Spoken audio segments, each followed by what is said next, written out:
Try and find your values. When you've found your values, trust in them. You know, what is really important to you, what's your most important value, and run with it. So for New South Wales Through Their Eyes, I'm joined by Danny Mayson-Kinder. I'm so excited that you are here. You and I had a conversation a couple of months ago now when I was first introduced to you and flyhighbillie, which is your organisation, which you'll tell us about. I'm so grateful that you're here. I think this will be an interesting conversation. It's a different one, but it comes from such a beautiful place that I was really, really excited that you would join us for New South Wales Through Their Eyes. So thank you for being here. Well, thank you, Zoe, for having me. I'm excited to be here too. Can you start by telling us a little bit about yourself? My name is Danny. I was born in the UK. I grew up in a wonderful family, wonderful household, but then decided at the age of 22 that I wanted to travel the world. Took off and did sort of make my way around the world and just had incredible experiences. I became a diving instructor, a skipper. I worked with whales and dolphins and led an amazing adventurous life for a long time, and then finally met my husband in the Whitsundays in Queensland, and we decided to settle down there, and I then had my best job of all and became a mum to two beautiful girls.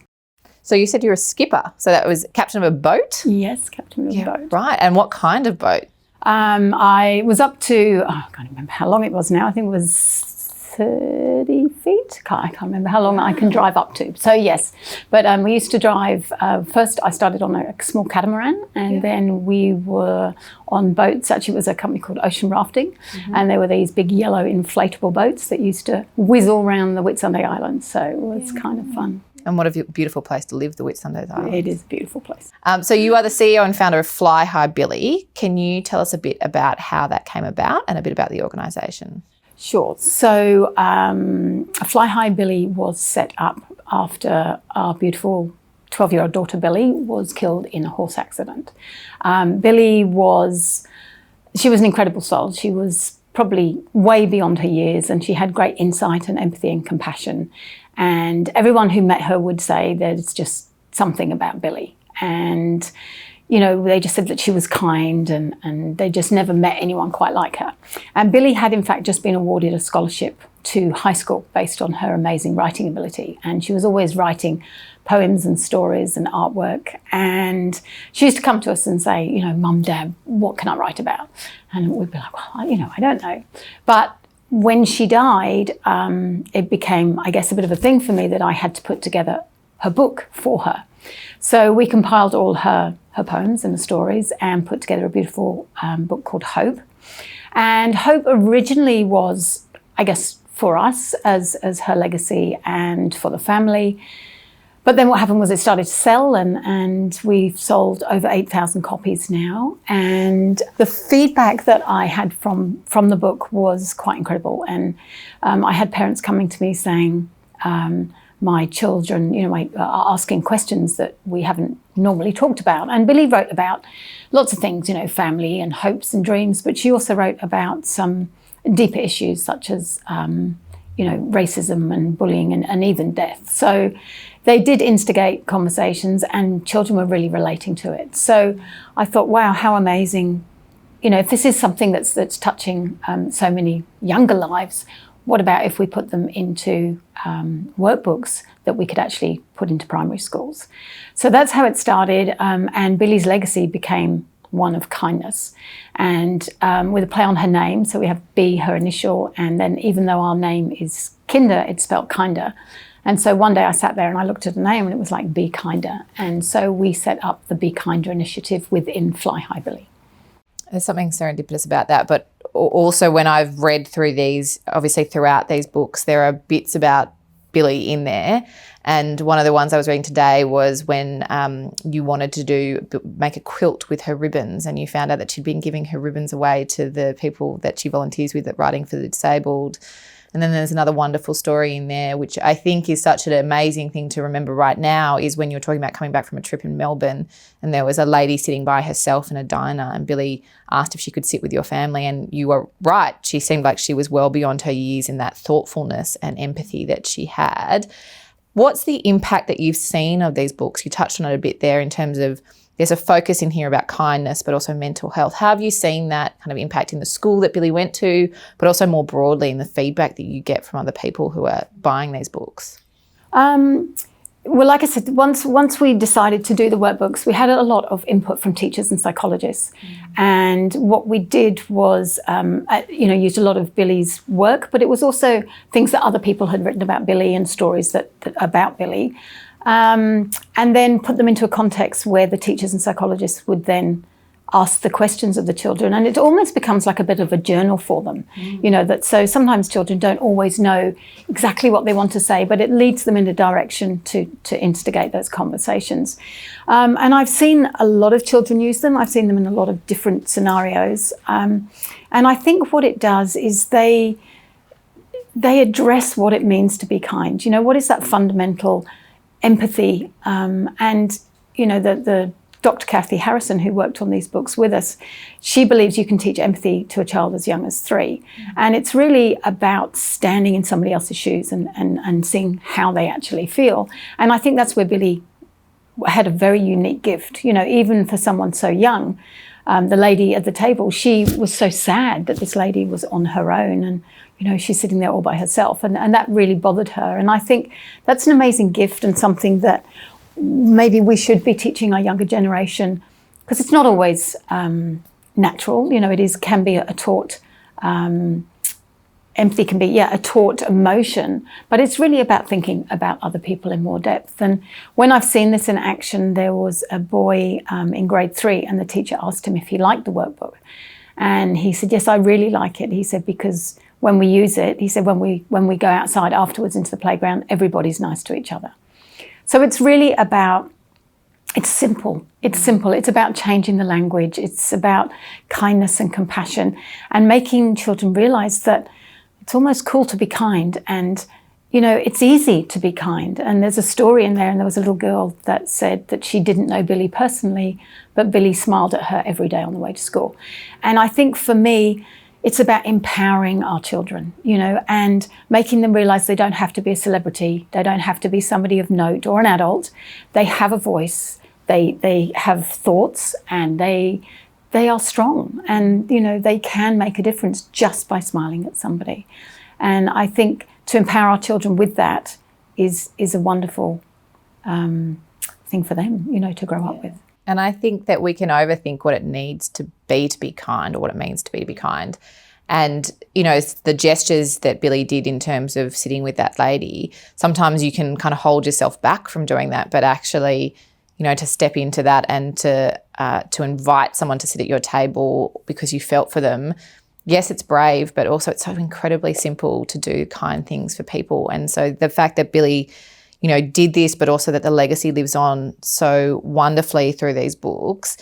Obviously, you talked about them being in schools, but how can people be involved or engaged with the Be Kinder initiative? And, obviously this is across not just New South Wales, but across Australia, the books have had an impact on. But how can people be involved with the Be Kinder initiative? Well, the initiative itself started with the Be Kinder workbooks. So there's 3 of them. There's one for grade 1 and 2, one for grade 3 and 4, and one for grade 5 and 6. So ultimately these go into primary schools. And the reason behind that was, imagine if we could start at the beginning and we could really change the language for these children so that kindness and empathy became something they talked about every day, not just sometimes, but all the time. And so that by the time they got to high school, we are hoping that we're promoting that empathy and compassion to reduce mental health issues, bullying and suicide. So if this is just a way of being, it becomes normal. And then, not to wait until they're maybe later on when there is bullying or there is mental health issues and then band-aid them. So we're really trying to prevent and change is the idea. But it's not just about schools, it's about everyone. We have our annual Be Kinder Day, and that takes place on the 22nd of June every year. And that's for everyone. We want corporates, businesses, communities, everybody to get involved. And it's, like you say, it's simple. It's about being kind and really, thinking about other people, being in the moment. The main activity on Be Kinder Day is we took all Billie's artwork and pictures and drawings and her quotes. We made beautiful greeting cards. So the schools actually purchase these for their students, or they hold a gold coin donation mufti day. And each student writes a card to somebody they care about. And so this year, 30,000 cards went around the world. And that's quite remarkable when you think about 30,000 connections and the ripple effect of that. You know, someone gets a card, they show somebody else. And yeah, it's a wonderful thing. It's lost art, almost, the writing of a card. And I mean, I'm privileged enough to have them. And we're not usually in the business of, when we do this series, it's not about promoting, you know, books or sales or things like that. Yeah. But I think the reality is the connection that you have through these books and through Billie's legacy is so powerful, and it's a message that's so important for children and young people today. But also it is that ripple effect, you know, it's that one gesture of smiling or writing a card to someone that's so incredibly important. And I think that's a really important message to get out. But also for me, I was really moved because, you know, I'm a stepmother, but, you know, as a mother, to do this for the memory of your beautiful daughter, you know, how do you do that every day as well? That's a pretty amazing thing to do as a mum, but also with your other daughter and your, you know, your partner. You know, this kind of is an amazing gift of love that you're giving all of us, but also for yourself. I imagine there's some therapy in that as well. Where do we start with that one? Yes, but it's not. People say that to me, but it isn't a choice, not really. I think I sort of made a promise to myself after Billie died that I would get up every day for Charlie, my other daughter, which I have. And that's a really conscious decision to have to make it, you know, at the time. But for me, I don't have a choice. You know, you're either not here, and if you're here, then you try and make the best impact you have. And I think now I'm in that situation where if I do have to be here, I need to make a difference. And, you know, the stories that I get from children, you know, there's a young girl, and apparently she had some mental health issues, but then after reading Billie's book, was really empowered, and now she's writing affirmations. And, you know, I hear these stories, and it just, if I can save one person, or if I can just help children in general, and that generation coming through to lead a kinder, more compassionate life, then it's worth doing. And in the process, I get to talk about Billie all the time, which is what I want to do. And I get to spread her words, because ultimately it's her words. And I think she would have made a difference. You know, she's even written, I know I'm only 12, but I know I can make a huge difference. No, there's some other things that she did, and the insight and the depth of that, and the chapters that she named, and how you've done that. I mean, I think that you are remarkable, and I think that you are doing an amazing job with this. But also I think Billie obviously was an amazing young person, and the legacy is so strong. So I want to thank you for that. I want to thank you for the moment that you even came into my world and we had that conversation, because I think these books sit on my own desk at home, and I look at them myself. I've given them to kids that I know. I gave them to competition winners. I think they're having such an amazing impact. So well done for that. But I also think you're an amazing individual for doing this work. What is something that you would want to say to your younger self? Try and find your values, and when you've found your values, trust in them. You know, what is really important to you? What's your most important value, and run with it. And I think it's easy to get swayed along the way, or it's easy to maybe not always believe in yourself. But I think younger people do have a gut instinct, and align yourself with that value and just follow it. And what is something that you would like to say to children and young people of New South Wales? I think for me, I would love for them to, as I said before, be in the moment and really be present and take time. And I think nowadays it's such a different world, and, you know, it is all this, and they're so blinkered sometimes. And I think, you know, it's almost like that saying, sit up and smell the roses, but it's about actually looking at somebody else. And, you know, and maybe instead of asking them how are you, just saying, you know, what is it actually like to be you today? Mm-hmm. And I think that's such a strong concept. You know, what is it like to be someone else today? And you never know somebody else's story. You never know how somebody else is really feeling. So it's a matter of, taking the time to find out, or sit with people and really be present. And that's so important, right? It's the time part of it. And really, as you said to begin with, you know, walking in somebody else's shoes, you know, we don't always do that. And we don't always recognise that people have other things going on. Yeah. One of the things I did read that I'm not going to read it all, because one, I think I might get emotional reading it, but I'd like to be able to share when we put this up, is that wonderful poem that she wrote about family, because I think for this year, so important. We've talked about, that it's been a different year. It's been hard to connect with family, but this is such a beautiful piece of work that she did. But what she does say at the end here is a family, never will it stop, and our family, oh, our family, it's at the top.